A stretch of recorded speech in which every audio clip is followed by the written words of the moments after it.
नाज़रीन, खबर दे रहे हैं आपको मलिर कराची से। Shah Latif town Malir sector C30 plot number R519 कब्ज़ा माफिया ने हमला करके घर मस्मार कर दिया।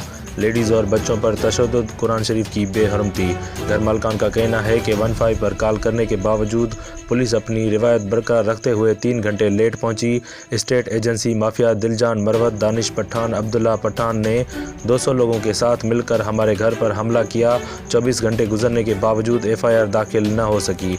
जब हम थाने पे गए तो थाने में SHO मुमताज़ मरवत के साथ कब्ज़ा माफिया दिलजान मरवत, अब्दुल्ला पठान थाने में मौजूद थे और SHO ने हमें थाने से बाहर निकाल दिया। हम आला हुकाम से अपील करते हैं कि हमारी मदद की जाए।